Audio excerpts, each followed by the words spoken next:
Welcome to the Woodpreneur podcast, the best podcast for the business and marketing side of the sawmill, lumber, and wood industry. What's a woodpreneur?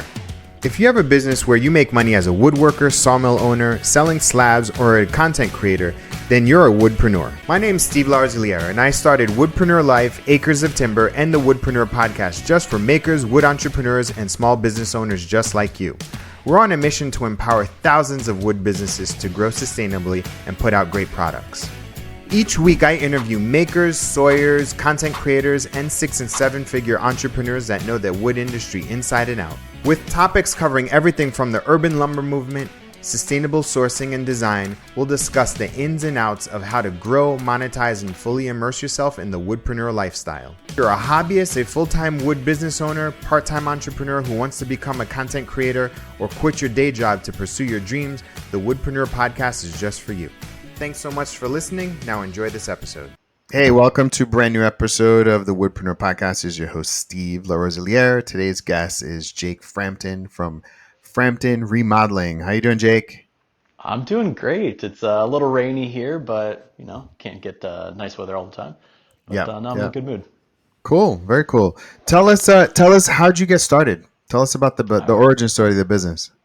Oh gosh, so it actually started. I planned on being an English teacher back in the day. Didn't quite work out. Job market at the time when I graduated college was rough. So I found myself bouncing around a little bit. I was in corporate HR and started to realize I liked the project management side of things. So started going down more project management, getting a little bit better feel for running a business unit, not my own business, but a business unit.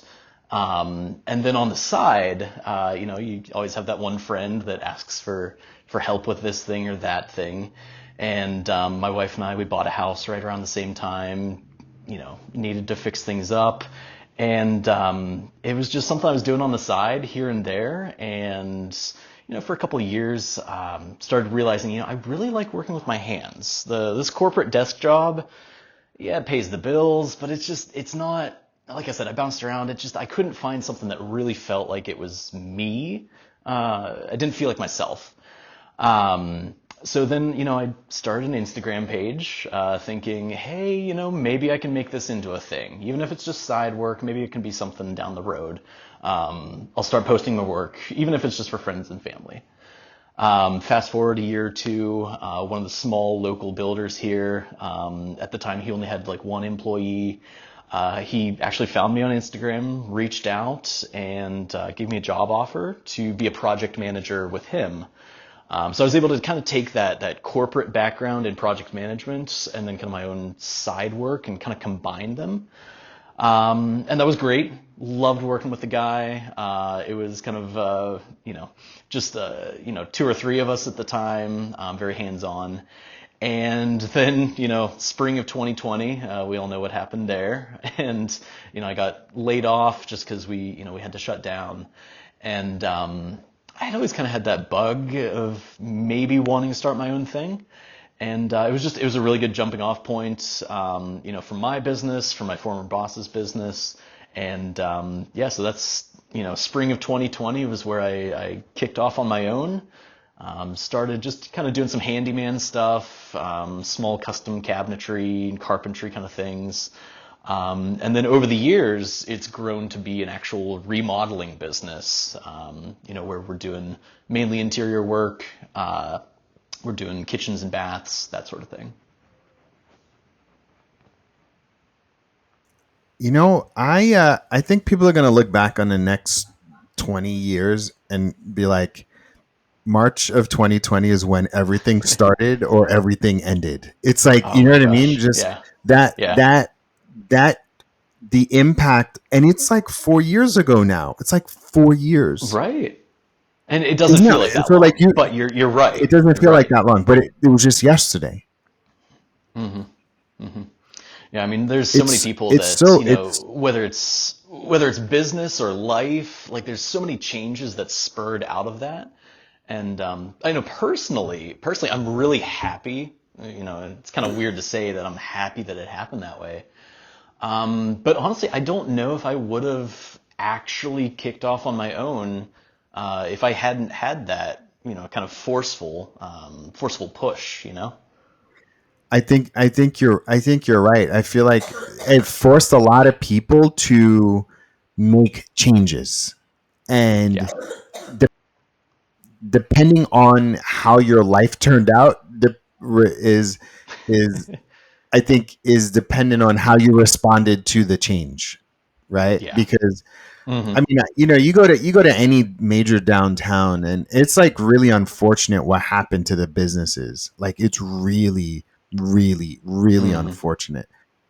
But at the same time, I feel like it prioritized the home, right? And it prioritized Hmm. people working at home, being around family, like, and then as a byproduct of that, like people wanted to improve their homes, and like tons of people made improvements on their home, and it became this balance, right? Like you probably found you're probably more yourself now than before, right? Like you're probably closer Absolutely. to your Yeah. more natural state, right? Does Right. that resonate? Right.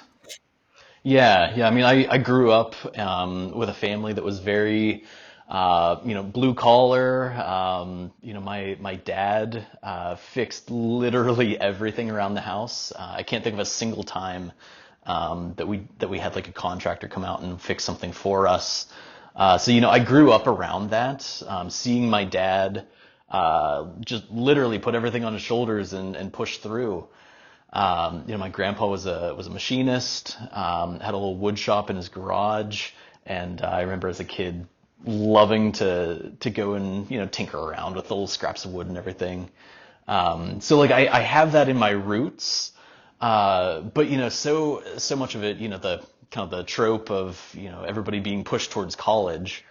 I think, though I don't think anybody was truly telling me you have to go to college, there was kind of this implication there and kind of this expectation that you're smart, you're doing great with school. Really, you should go into an office job or into teaching, being a doctor, a lawyer, whatever. And like I said, it didn't quite feel like it was truly me. And this ended up being kind of a good opportunity to really step into that. Yeah, yeah. Well, I'm glad you make that decision. That's cool. It's Yeah, yeah. I think in many ways, like it, you know, yeah, I felt like not necessarily like a renaissance, but I think I, I know that after 2008 with the recession and everybody getting laid off, there was a lot of new businesses that came out of that, right? Like Hmm. even there was the sort of the recession right after 9/11, like, and shortly, like that's when Google started. Like there's all these things that started Hmm. when things went, you know, quote unquote bad. I mean, Yeah. it It's, was a bad, scary time, but like amazing things can happen as a result of those things. Like new realities are born. Um, yeah. Sorry to get all woo woo, but like I just literally No, just no, talked it's to fine. I like somebody. it. I I just talked to somebody, and they're like, yeah, I was laid off, and like yeah, and their story is like 10 years before, right? Like Hmm. like they've been in business for 10 years, and but it was all started because of a change that happened, right? And so, Yeah, yeah. um, And I think to kind of draw off that a little bit, I think now the question is going to be, what do we do with that? Like business, the last 2, 3 years now, it's been deceptively easy in a way, I think. My business, from a revenue perspective at least, has been basically doubling every single year. Now, granted, it's easy to double when your numbers are low starting out. But like last year, we were just under 1 million in revenue. And I was, there for a little bit. I was like, "Oh my gosh, are we going to double again? Like, I can't handle this." Now, granted, we've kind of almost swung back the other direction. I've definitely felt a bit of a pullback in the recent months with the market. But either way, I think the question will be, how do we kind of keep that momentum how do we move forward with that and actually solidify some market share? Not to get too business oriented there, but like you said, there was this opportunity presented, and I think a lot of people rushed in, jumped on it. A lot of people are having success. But you always kind of wonder, like, what happens when that starts to go back to, let's call the new normal, as it were. So at least that's what's been on my mind lately. Absolutely. So tell us, how did you end up growing? How did you get the word out about the business? Like, how did you start building the business from there? Yeah. So, as much as I really struggle from a personal perspective with social media and, getting into just scrolling indefinitely and kind of zoning out, from a business perspective, Instagram has been a game changer.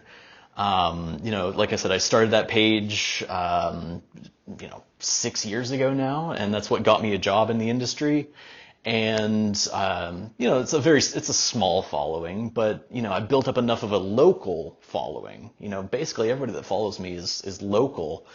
And I really focused on connecting with designers, architects, and then others, other peers who were kind of along the same journey as me.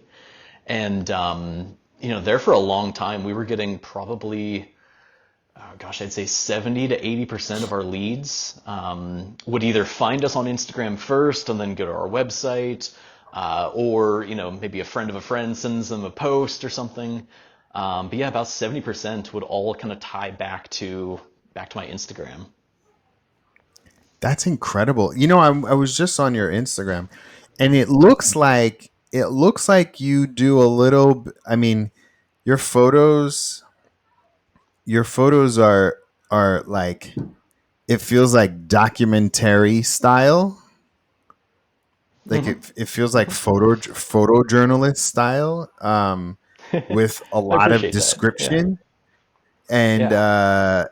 and and then the other thing is that, like, I see faces in the photos as well, which Oh is yeah. something that Yeah. I always tell people to do. So, like, you have and I've seen a couple, videos of you talking as well. So you kind of make it Mhm. like your brand. It feels very personal. Yeah, yeah. I'd say that's probably our main value proposition is the people behind the business. Everybody can slap some two by fours together. Everybody can hang some drywall. Maybe not everybody. You know what I mean, though. Where we try to, convey our value as a general contractor is that we are, decent human beings who are articulate, who you would want in your house, and Yeah. people that you'd want to have a coffee with or something. I think there's a really heavy stigma around contractors, that Totally. they're Totally. these rough and tough guys that they're going to be missing teeth coming in and getting mud all over your floors, and Butt yeah. cracks everywhere. Right. So I'm very much trying to, not to be too woo woo about it, like you said, but trying to elevate things a little bit. Taking nice photos, not just doing a camera on the phone, at like a weird angle or something. Trying to actually put personality behind the brand with writing out good captions for things. I know we've won a handful of jobs now where they've specifically said, we picked you because we've followed your posts and we've read your approach to waterproofing, the way that you look at the drywall work as you're putting it in and making sure that you're hitting a certain level of quality. People really appreciate that. And it goes a lot further than just, I know some contractors out there, like I said, they take their phone at the end of the day, shoot something kind of halfway, sideways. You can barely tell what's going on. And, if you're lucky, they'll put a caption of like, tile the shower today. And that's it. You don't get that brand and Yeah, that identity behind it. that's cool. That's cool. How did you I know you can't do everything. What was your approach to building a team? Building a team. Oddly enough, my first two employees, again, Instagram. They had followed me for a little while. They saw the type of work that we were doing. They saw my approach to construction, and when I posted online or on Instagram that I was looking to potentially hire someone, they actually reached out to me. I didn't even have to put a listing on Indeed or anything initially. And now since then, I've put Indeed listings out. A little bit of word of mouth. There's always somebody that knows a guy that's looking for work. So that's I've tried to keep the team small and agile and lean. But we've slowly built up over the last year and a half or so. And I now have 5 employees. So, yeah. Dude, congrats. That's so cool. So cool. Yeah, I mean, it's stressful, don't get me wrong. Like, Yeah, everybody yeah, always yeah, has the of same course. reaction of like, oh, that's great, but it is I stressful. mean, It's it ups and is all downs. stressful, but at the end of the day, you could like, I don't know, have a lunch with, an important Yeah, person. You could yeah. go to a doctor's appointment and like know that work is going to get done, right? Like hmm it's just I mean, right I now think it's I think 11:30 and I'm chatting with you. exactly, exactly. Yeah, and so like the biggest thing is really having a team enables you to do more. Um, was there a project that when you took on, you were like, "Oh my god, this is gonna break me," and I don't know why I did it. And Oh, yes, yes, very much. Yeah, so we took on a project last year, middle of last year. It was by far the biggest one that we'd ever done. And honestly, that's even with probably undercharging by a solid 50, 60 grand. It was one where I think I was a little bit naive going into it, honestly. We'd done a lot of kitchens and baths and everything. But this was a whole house. When I started looking at it, I was thinking like, okay, well, it's what's the difference between doing 3 individual projects and doing this one where it's, we got a kitchen, we got 2 bathrooms, obviously we're going to do some painting and whatnot in the other rooms. But then it ended up being some of honestly, the most incredibly detailed project that I've seen in a long time. I haven't posted many photos of it yet because we're just now getting through the final phases of it. But it was one where it was probably about 3 times the size of our previous largest project, and there were moments where I definitely felt like it was breaking me. Thankfully, we're kind of past that now, moving back into our more bread and butter, smaller projects. But yeah, that was a rough one for sure, and it was just would you because take that I on think it was again? way bigger than I was ready. Yeah, Maybe, I know that's kind of a cop out, but maybe, I would definitely take a different yeah, yeah, approach. I think I was, had the rose-colored glasses of like, oh man, this is such a big thing. It's going to be great for Instagram. Can't wait to jump in. It was a new yeah. designer that we hadn't worked with before. Um, Nowadays, though, I would easily be charging another 50 to 100 grand for it, and being much more upfront about this is going to take, a year to get everything done the way you want it to.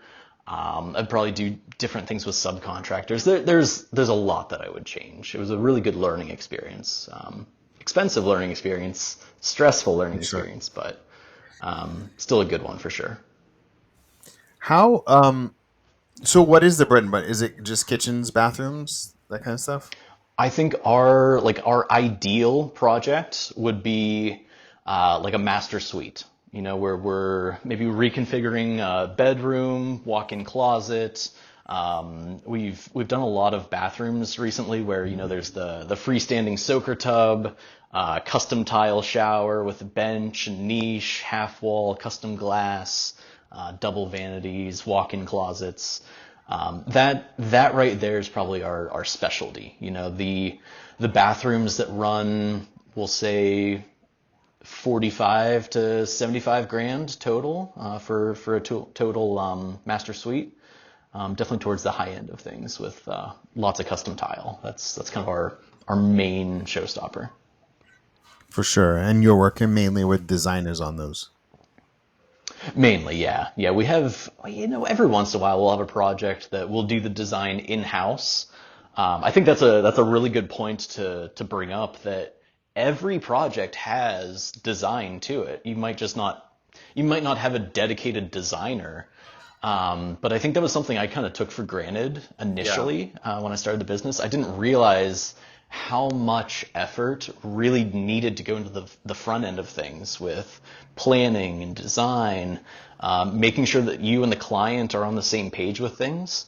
If you get halfway into a bathroom remodel and you haven't picked out tile yet, you're screwed. There's no way you can design on the fly and end up with a really good quality product. I love working with designers. They have their own challenges sometimes, but for the most part, designers make my life a lot easier. That's for sure. For sure. I could totally see that. Tell me, how do you manage like the back office of your business? Like, I mean, are you like a spreadsheet guy? Are you like a text? Like when I was renovating my home, my contractor, we worked with him for a year and he was good, Hmm. but he literally managed everything by text. And I was Oh, like, wow. how? I don't understand. I literally don't understand how you remember everything. Hmm. Hmm. But he did it through text. Like how are you managing the flow from like getting a client to closing them to like managing the project? Do you have anything like that? Like, You know, uh, Gosh, I'm embarrassed to say that I really don't have like a solid process there. I've been in the last couple months. I've been trying out. I did a trial run with Builder Trend. Did a trial run with a similar CRM. It's called BuildBook. And I'm kind of trying to figure out how to fit that into the workflow of things. Um, Generally speaking, though, yeah, it's been more just kind of like spreadsheets. My wife is actually a bit of an Excel wizard, and she put together kind of a bare bones CRM for me, and I've been using that. As far as like estimates go, there's a website called Wave. I don't know if you've heard of it before, but it's like Wave yeah, the accounting Financials. software. Yeah. Yeah, It's like a yeah. it's So like a I QuickBooks run kind of my thing. right. I run my estimates and my invoicing through that. But as far as like the running the jobs goes, I have project managers who, generally speaking, will use like Excel. We'll have weekly Yeah, check-ins via email. I've been trying to remove myself from that project management side of things and empower them more. But then in that, I'm trying to figure out, does it make sense to bring in a dedicated software, like maybe Builder Trend or BuildBook or one of the other ones, Build Exact, for something like sure. that. What what is what's kind of been the most rewarding thing that you've experienced in your business so far? Just circling back to what we were talking about with just feeling like myself. I think the last 2 years here, I've had to do a lot of introspection, from a mental health perspective. Started going to therapy and trying to figure out like, who I am and how I fit into the world. So I think if I were still in the corporate world, working behind a desk all day, I would be miserable. It was a cushy job. It was easy, and I could work from home. But at the end of the day, it was pretty soul crushing. It felt like nobody cared. It felt like nothing I did really mattered. Nothing was tangible. It was all spreadsheets and PowerPoints, and I was in the training department, so I mean everybody, you send them an email and everybody hated you if you talked to them. Whereas in construction, I feel like at the end of the day, I can look at what I did, I can look at what my guys did, and it's something real. It's in front of you. You're actually affecting people's lives.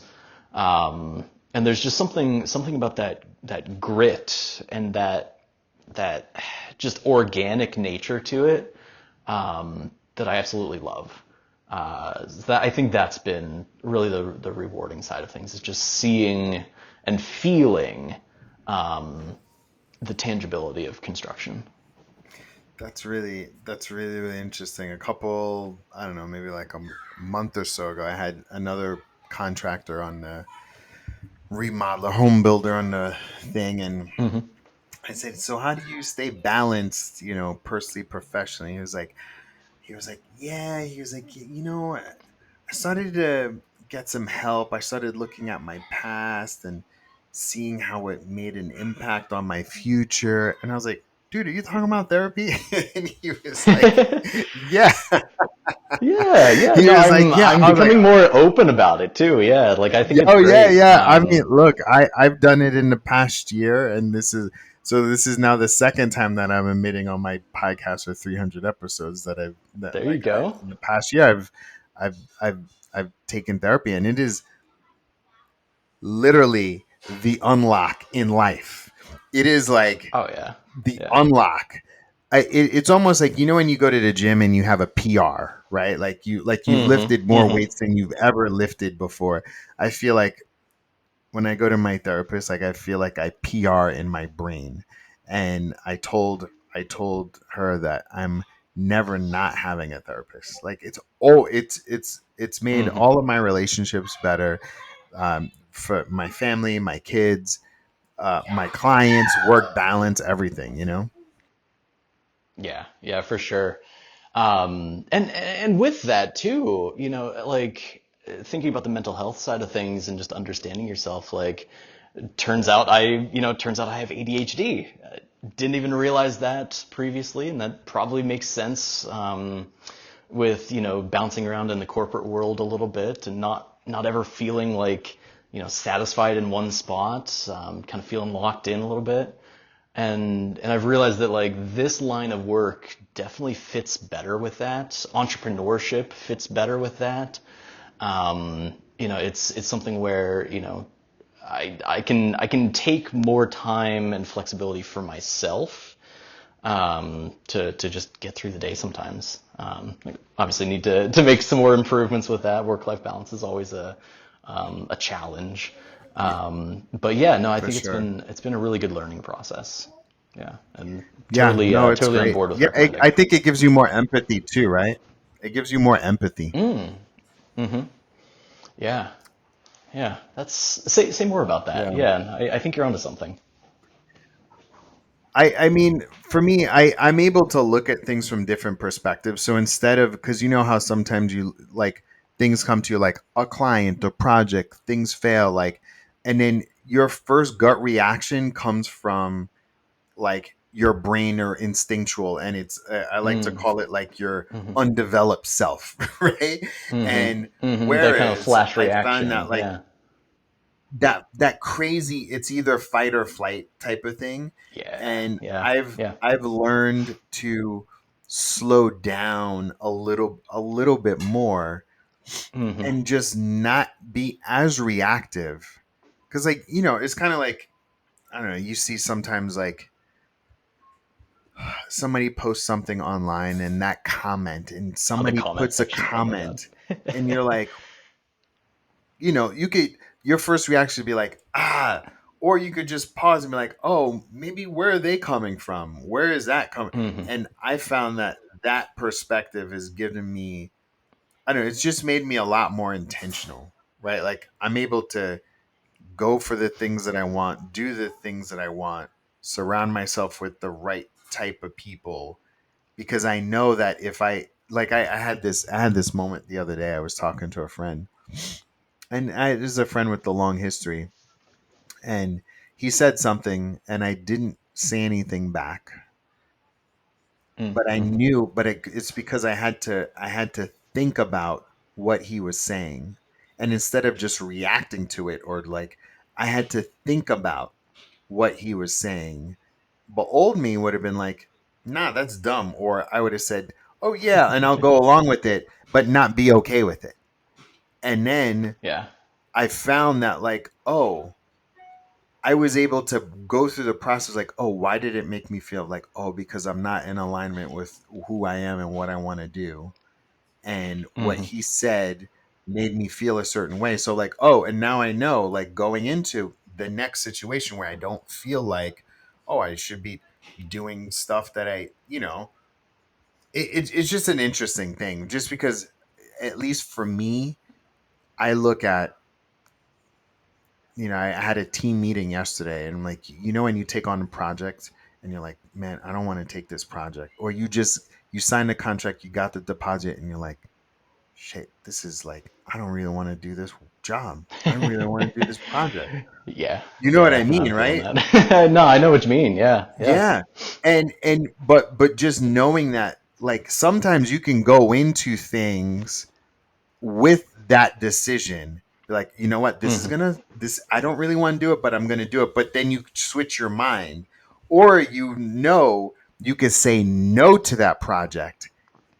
You can say no and know that you're leaving space for something really better to come, but being Yeah. okay with either. I don't know if that makes sense to you. Does that? No, I think it does. It does. I feel like, again, kind of the stigma of the construction industry here. I feel like we could really, as an industry as a whole, really improve our way of life, our day to Yeah. day, if we took more time to be, like you said, both intentional and Yeah. also more empathetic. Yeah. I think, for better or for worse, I think a lot of guys just kind of end up in construction. Yeah. Yeah. Yeah. And and it's kind of it can be a rough industry at times, with the lowest bidder getting work and people kind of being desperate and jumping into running a business when they really don't want to or don't know how. And I think that leads to a lot of struggle in life and a lot of difficulty where, if we were all a little bit more intentional from the get-go, Yeah. I think we would get, more respect from homeowners, For more respect sure. for each other. Yeah. You always hear the stories of people like throwing hammers across the job site at someone and freaking out and fighting. That's not something I want to encourage in any way. I very much try to be as empathetic with my employees as possible, and Yeah. put people first, really. Yeah. And I think we'd be all better off if we took that approach. For sure. For sure. How is this year looking for you? It's been weird. Again, I don't know how much of it's a little bit of a shift in the market. But in the spring, we've had like 4 or 5 different projects that, got right up to the contract signing phase and then they ghosted, or, there was, 2 now that are, where they were planning on selling their, current house, moving to a new house, trying to do the renovations before they move in.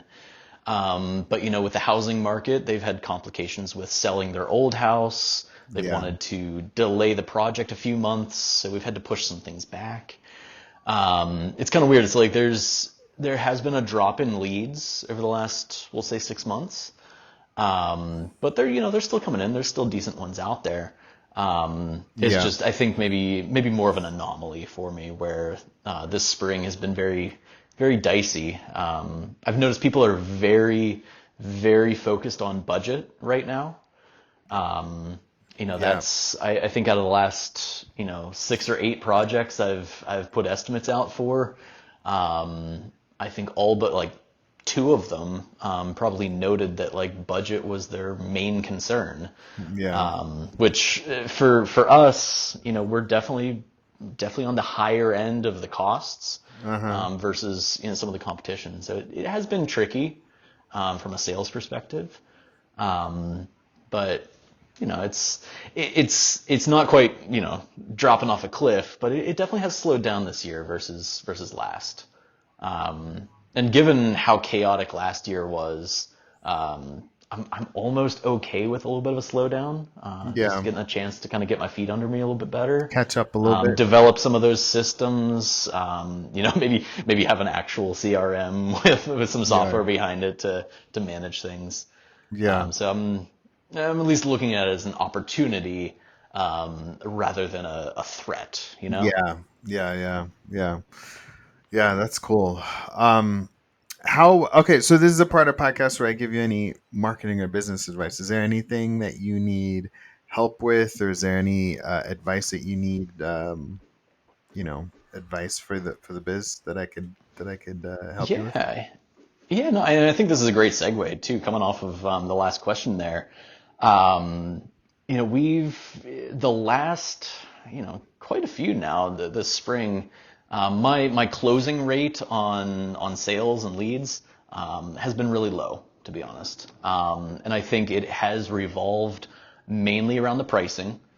I think the business grew a lot. Potentially artificially, just because I wasn't charging as much as I should have. And now that I've finally got a handle on kind of nailing down my numbers to where they need to be, I've been struggling to find a way to sell that extra value to a customer, so that they can see a price and, whether it's a bid for a $40,000 bathroom or a $50,000 bathroom.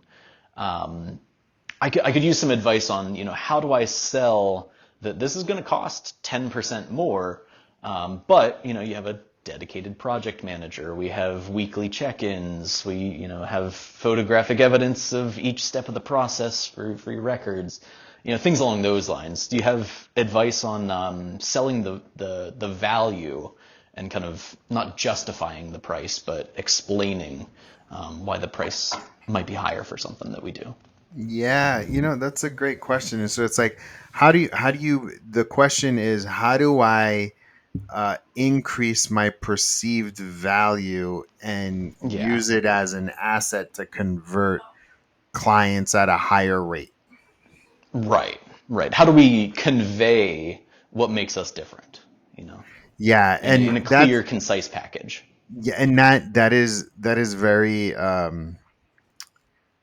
simple, and you're gonna be like, why? What?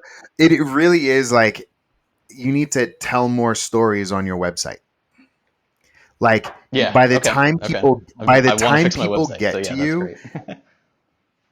by the time people get to you, they need to be overeducated, right? And Mm-hmm. so for you, one of the things that I would think about is like, you said that you was like you don't really have a process.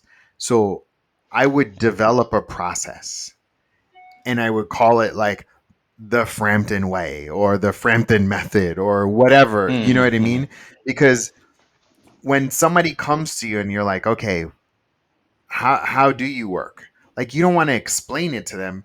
You want them to go and feel like if they're going to look between 2 to 3 different remodelers, they're going to be like, oh, this person, the step one is that they want you to like spend more time looking at their photos and videos and reading their articles, right? Step two is to book a call. And when you book a call, you when you go to your form on your website, your contact form, it says you have your budget range, right? Mm-hmm. um Mm-hmm. I would potentially put your budget range starting at 30. You know what I mean? Okay. Like, because I know that you have like under 30, right? And so Mm-hmm. Mm-hmm. I also believe that you need more testimonials, Okay. Just and more content in general. you need more testimonials, and you need more content. And the same Okay. way that you have pictures of your client, of your team on your socials, I think you need Mm-hmm. pictures of your clients and like smiling. So the strategy that I have is like brand, community, sales, right? So like once you have the Okay. brand, and your brand should talk about your mission, your vision, your values, your process, and you could do something simple like make a PowerPoint presentation and record a screen share and throw it up onto your site. Like, hey, you ever Okay. think about working and remodeling your master suite? I'm going to show you the process of how we remodel this master suite. First thing is we did this. The second thing we did this. The third thing we did this. The Mm-hmm. fourth thing we did this. And we came across a hiccup, but this is how we've solved it. Because there's a group of there's a bunch of questions that clients always ask you, and if you were able to front load those questions and have the answers to them, whoever the game in 2024 is how do you out educate your customers more than your Mm-hmm. competitors, Okay. right? Because if you can out, because again, you started talking about it, that the construction trades are, it's like they have this perception, and the perception is veiled be, behind all this like knowledge, industry knowledge, and techno babble about this and this and this. However, if you demystified that Mm. and you made it very uh, transparent, the whole entire process, and be like, hey, look, if you want a brand new kitchen, it's going to cost around this amount. Right. I mean, like, one of the first things you said was like, you dropped your revenue numbers. I didn't even ask you, but you dropped your revenue number on the podcast, right? Like, talk about that openly, because Mm. Mm-hmm. everybody else, everybody else is hiding everything. And Mm. so if Mm-hmm. you just say, hey, look, we are on the higher end for a brand new master suite, you're looking at anywhere between 50 to 75,000, but I can't give you an accurate number until I know exactly what you want. And you could say Right. that. But like that plain speak and like really transparent, open nature, like if you that's what I get from talking to you. And that's what I don't see on your website. And so like for me, I Okay. see like if you were able to just tell more stories behind your projects, like Mm-hmm. way more stories behind your projects, and you have a ton of stuff on your camera roll, you have a ton of video on your camera roll, ton of photos on your camera roll, you have tons of like insights, like, because then here's what you can do, right? What you can do is then take those stories. So I'm looking at your recent projects. I'm looking at the Okay. Edgewood kitchen, right? So like Mm-hmm. wherever that is in the wherever that is in Pittsburgh, you can make all like, because right now, even like I'm looking at the Yeah, description, it's just photos right now. Yeah. it's just photos and there's like 30 words. You need like Mm-hmm. 500 to 1,000 words. Okay. And I assume that would also help out from like an SEO Search engine. perspective, right? That's exactly where I was going with this. Yeah. And Yeah. you can litter that with keywords for the neighborhoods that you want to attract, Okay. right? And so like I like to tell clients that money likes company, and if you sold one kitchen in one Mm. neighborhood, there's a Mm-hmm. good chance that that person a few blocks down would want a new kitchen just the same in their own style. So Mm-hmm. that's the benefit of that, is to be able to do that. So what will end up happening really is that people will see that you've taken the effort to out educate them, and you've shown your value by by giving them your front loading information. And I would say the last thing would probably be like put out more content with you, Okay. because Okay. what will end up, because here's the secret for everybody that's listening to the podcast, if people start to see your face more, then you are a perceived celebrity. Okay. Okay. It's an interesting thing. It's like the more people see your face, the more value you have. Yeah, and like you said, it also builds more personality around things.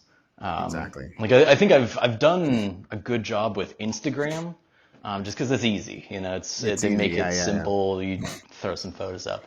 But no, I can. That was kind of on the back burner of like, one of these days I need to kind of take some of the Yeah, content and the approach of Instagram and apply that to the website.